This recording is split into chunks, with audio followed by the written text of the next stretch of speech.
What is going on, guys? Carlos here from Everything Tech, and in this video I'm unboxing, having a first look and testing the Parrot Bebop 1 with the SkyController 1. So let's see what we get inside the box. So on the Parrot box, on the drone box, we get the drone itself and plus 2 batteries and a charger. Further into the box, as you can see behind it, we get in the propeller guards, so you can fly it around the house and when you're a novice, but this drone is very easy to fly, and a set of propellers and a few more goodies. So you get a set of propellers here, and you get the sky guard, or sorry, the propeller guard with the Parrot branding on the side. You get an extra battery, all the plugs for the different sockets in the world. You get a little tool to unlock the propellers. So you get a complete set. They give you a complete set of propellers, which is 2 blue for the front and 2 black for the back. And furthermore, into the box you get these little plugs that adapt to the charger, and you get a charger for each. You get a charger for the drone and a charger for the controller, which is the same thing, so you can interchange the batteries.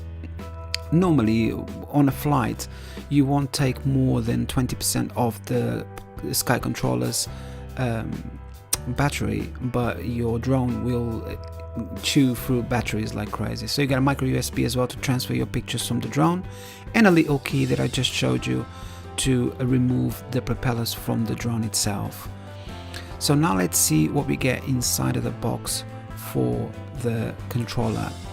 So in the controller box you get some information like you get on the drone, and then you get this little box that's got the strap.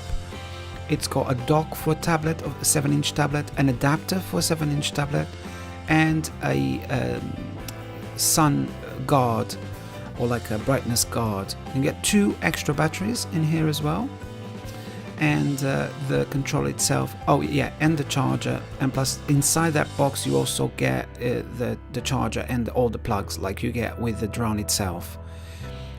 So looking around the controller, at the back of the controller it's got a massive antenna Wi-Fi extender on the top. This allows you to fly up to 2 kilometers from the drone. Not that anyone will fly that distance because the batteries just won't last that long, but it's always nice to have, so you won't lose control of the drone.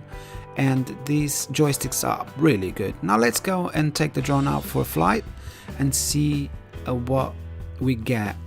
You know, the picture is really clear, but because there's a lot of wind out today, it's a little bit shaky. It's not as clear as it should be, but because of the wind and the compensation and stabilization, obviously it's not as clear as it would be on a clear day with no wind.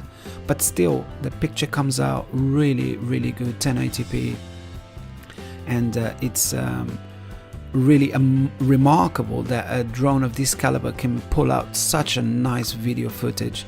You can also take stills with it, and you can get like spherical or wide spherical photos as well as a DMG, so like a raw file sort of thing, and then you can adjust them yourself. I stuck to JPEG, but if you want to get the best quality, then this one is going to be, the DMG is going to be the best quality you're going to be able to get. And now we're about 50 meters from the ground, and as you can see, it's beautiful out there.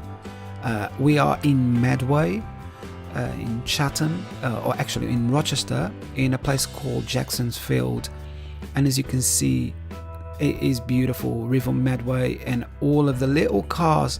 And now I'm rising up to about 61 meters from the ground. It's very windy, and in this occasion, you know, my drone had a little bit of an accident because I rose too high, and I was like panning around and trying to get really nice footage so I can show you guys what it can do. What happened after that was that the wind wouldn't let the drone come down. It wasn't being blown away, but it was just being pushed up, and because the propellers were working so hard, the battery from about 20% just disappeared completely down to about 6%, and I was still about, I would say, about 10 meters from the ground. So it fell, and I don't think the breakage in the carriage is, or like in the X-frame, is due to that. But yeah, a little crack in the X-frame, nothing that a bit of glue didn't fix. But as you can see, now I've pressed the home button, I'm about roughly about 20% now, and the drone is doing its best to come down to me, and he's actually doing it. He's managing to come down, but struggling. And just as I was saying, about 10 meters it completely gave away. The batteries were at 3%, and he just switched off the motors and just came crashing down. Nothing, you know, I'm not really worried about that. I think that's all part of learning how to pilot a drone, and this is my first ever flight, so I don't think I did that bad. But this is my unboxing, first look and first flight of the Bebop 1 drone. So stay tuned for extra footage that I will be posting of this drone and more flights around the Medway towns. I am planning on buying another drone, the Mavic, DJI Mavic, but let's just see how this one goes, and then we will take it from there. So I guess this is it for this video, guys. Thank you very much for watching. If you like this video, please give me a thumbs up and consider subscribing for more content like this. Thank you very much for watching, and I'll see you in the next one. Goodbye.